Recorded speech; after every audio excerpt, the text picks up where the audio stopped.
Hello, freak bitches. We have prejudice. Yeah, we want to believe. We really want to believe, just like the X-Files. But eventually, when nature tells us otherwise, we throw out those beliefs like yesterday's newspaper. That's why science is so neat. Now, people that are listening to this are probably going, what is gauge symmetry, dude? You just passed over that and you said it was crazy. Okay, is there a way that you could possibly just give I'll try. a synopsis? Sure, Okay. We'll try. We'll see how we do. Okay. So it turns out that there's a fundamental principle in nature which really was discovered by this wonderful woman mathematician, Emmy Noether, who wasn't even allowed to get a job because she was a woman at the turn of the century. But she discovered, so there's things we say, and we tell kids, unfortunately, in schools, energy is conserved and momentum is conserved. And it sounds like the Ten Commandments, like we come up with them because we like them. And now we understand them differently. We understand that everything that is conserved, that doesn't change in the world, is due to a fundamental symmetry of nature. So energy is conserved because we now understand the laws of physics don't change over time. So as long as you can test that the laws of physics are the same tomorrow as they are today, then we know energy is conserved. It's not something we take on faith. It's a mathematical consequence of that. Momentum conservation is a consequence of the fact that the laws of physics don't change from place to place, that they're the same in this studio here as they would be if we were having this conversation in New York. That seems reasonable, and she showed mathematically it's the case. So there's a famous, everyone's experienced this who learned any physics, conservation of charge. You know, the electric charge in any system doesn't change magically over time. That's a fundamental property of electricity and magnetism. You got a certain amount of charge at the beginning, it's got to be the same at the end. That's a consequence of the fact that it's arbitrary. There's a symmetry of nature that says, Benjamin Franklin called electrons, negatively charged. But it doesn't mean anything because I could have called them positively charged. It's just an arbitrary definition. If I changed every negative charge in the world to positive charge and every positive charge to negative charge, everything would work the same way. A symmetry of nature represents something that doesn't change about nature when you make a change in a definition. So calling electrons positively charged and protons negatively charged would not make the world difference. It's an arbitrary name. Martians could call electrons positively charged and protons negatively charged. There's nothing fundamentally important about the word positive charge. It doesn't mean any different than a negative charge. So I could change right now, I could make I could change the charge on every electron in the universe and flip its sign. So every electron is negatively charged now, but now suddenly I'm God and I make every electron positively charged and make every proton negatively charged. Nothing about the laws of physics will change. I don't understand that. Why wouldn't it change? I mean, is there a function of them being positive or negatively charged? No, it's just a name. That's why it's like calling. I could call up down and down up, and it wouldn't make it. As long as it's a noise you make with your mouth. Yeah, exactly. Right, okay. So the name I give it is irrelevant. Okay, so it's not like you would change the actual function of the electron. No, exactly. I call it's electrically charged. That's important. Okay, and it repels other electrons because they have the same electric charge.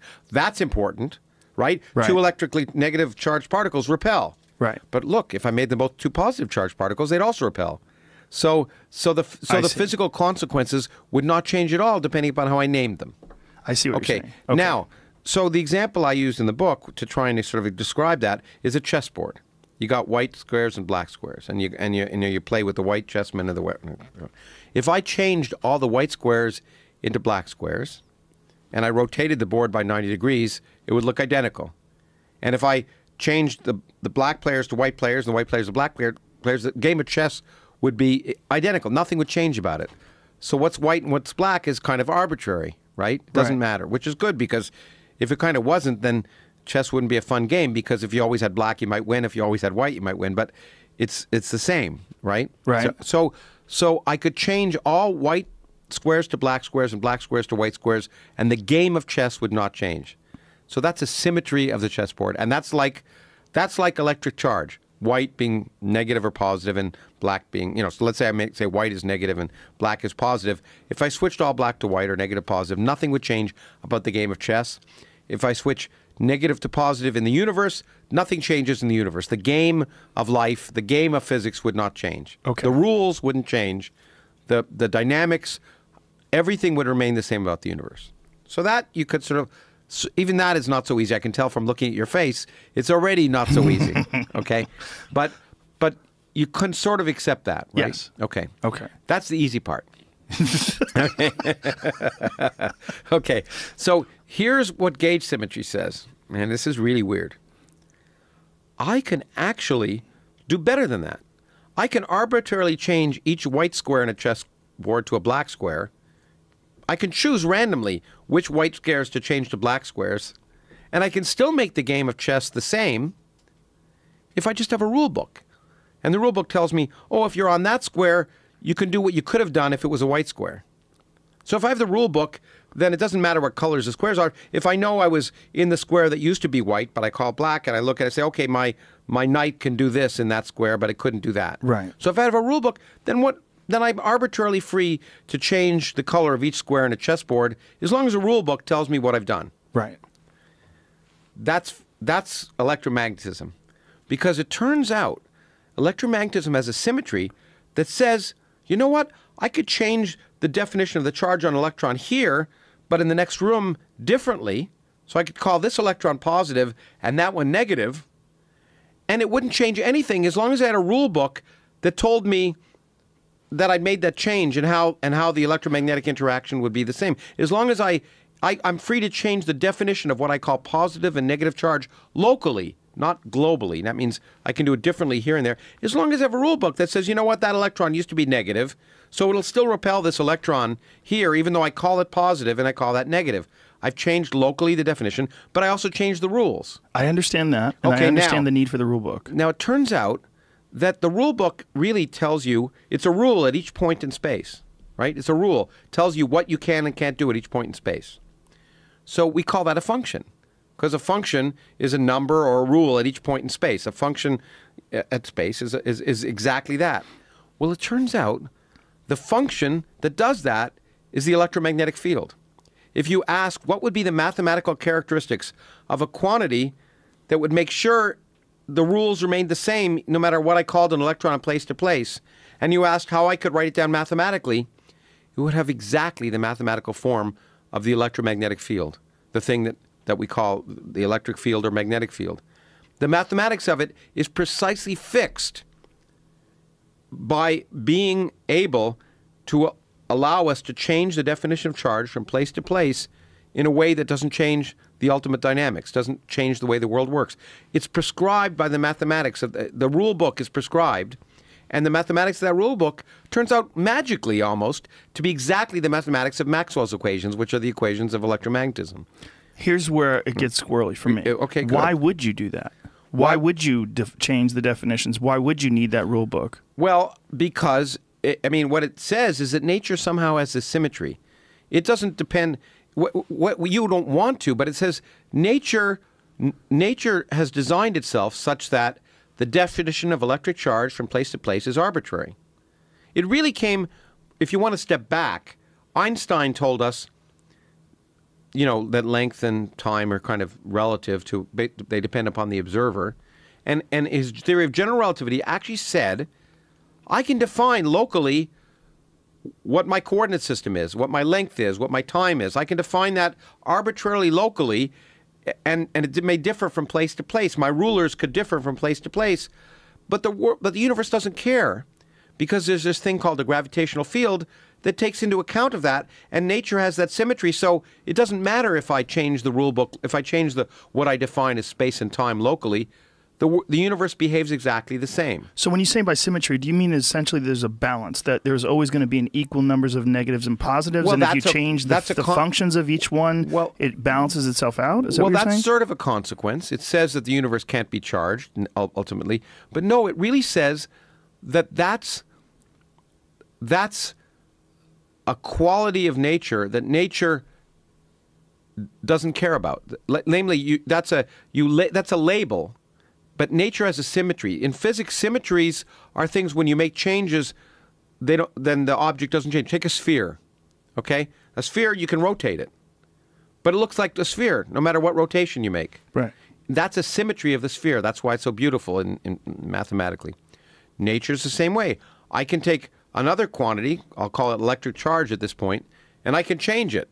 if you want to say make a rotation in some internal space, I can imagine an internal space that positive and negative charges were part of some continuum. I make a rotation, and nature doesn't care about it. It's a symmetry of the equations that govern nature. But it turns out, the reason this is important, let me step back again, because your face tells it all. I wish that people could see it. They can. Yeah, yeah. So what we've discovered is that the playing field determines the rules. The characteristics of the playing fields determine the rules. If you played baseball and there were 5 bases instead of 4, the rules would be different. If the distance between home plate and first base was a mile, the rules would be different. If you had 25 fielders in outfield, it would be different. Okay? So the playing field determines the rules, right? Baseball would be a very different game if it were played on a field that's different. What we've discovered in nature is we used to think the forces were kind of fundamental. You know, Newton told us F equals ma and all that. What we've discovered is the thing that really constrains what can happen in the world is the playing field and the characteristics of the playing field. And for physicists, what determines the characteristics of the playing field are the symmetries of that playing field. In fact, in baseball, the fact that it looks like a diamond is a symmetry, right? The playing field looks the same. I could call first base home plate and home plate first base if I rotated the whole field, right? It determines, in some sense, that's a characteristic of baseball that sort of determines the rules of the game, okay? And what we've learned is what's really fundamental in nature is the characteristics of that playing field, and what determines the characteristics of that playing fields are the symmetries of nature. The things that demonstrate to us that what we think is fundamental is really just an arbitrary label. Like electric charge, we've discovered, is an arbitrary label, locally as well as globally. And that determines the whole nature of the forces that can happen. Once you say that electric charge is an arbitrary thing and nature doesn't care what you call positive and negative from here or Mars, that determines the nature of the force of what we call the electromagnetic force. It's completely prescribed. And it turns out that's true for all the forces in nature.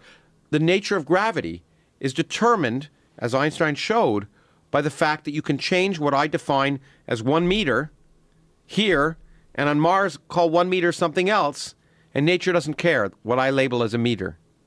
It turns out gravity takes that into account and says what we define as length is irrelevant. The fundamental gravitational field is due to a curvature of space that is independent of what we define as length or time locally. It's a weird thing, but it's a property of space and time that Einstein discovered for general relativity. We've discovered it for electromagnetism. It turns out all the forces in nature respect that same kind of mathematical symmetry, that there's some quantity that you can change in your equations. I can change its definition in the equations, but the physics remains the same. And the nature of the equations is prescribed. The mathematical form of the equations is prescribed precisely by the requirement that I can change, in the case of electric charge, that electric charge is arbitrary. I can call an electron positive or negative anywhere I want in space, and the equations don't care. That prescribes the form of the equations. They have to have a very particular form, a unique form, and that unique form happens to be the form that it has. Now, so you can say, look, it's an accident, that really there's something fundamental, that the equations have this form and we've discovered this mathematical symmetry is an accident. Or you can say that the mathematical symmetry is fundamental, it's a property of nature, and it prescribes the form of the kind of forces that the world allows. When you say that that it's fundamental, that the symmetry is fundamental, do you see the symmetry? Do you study like ecosystems? Do you study like? Well, I know about them, but do you ever contemplate them when you're thinking about theoretical physics? And do you ever look at like how these animals sort of stay in balance in these ecosystems, especially when they're untouched? Well, I mean, the mathematics that's the great thing about physics, about science in general. It's kind of like Hollywood. If it works, you copy it. And so we often find the same mathematical formalisms apply to vastly different systems. So there's a very famous set of equations of predator and prey for ecosystems, and you can look at those equations, and they're the same kind of equations that apply in many different systems in oatmeal boiling, and also it's amazing how the same mathematics appears in very different systems, and we can therefore use what we've learned in one case to apply to another. That's why we copy it, because it works so broadly. It's amazing that very few equations turn out to so broadly describe so many vastly different systems. And predator-prey relationships, which is I think what you're talking about in ecosystems, how there's a very and even with plants as well. I mean like the full system. Yeah, it becomes more complicated when you include more variables. But physics, of course, is generally much easier than many ecosystems. That's why I do physics. It's so much easier. It's because it's really the low-hanging fruit. Nature at its maybe for you. Well, I know, but for most people listening to this, there's probably 100 people that have driven into trees by now. Yeah. Like, what in the fuck is this guy talking about? I'm glad there's people like you out there that are contemplating this stuff. They can feel good that the laws of physics are independent of whether they've run into the tree. So yes. that makes them feel... I'm sure that gives them great comfort. Yeah, exactly. It's just...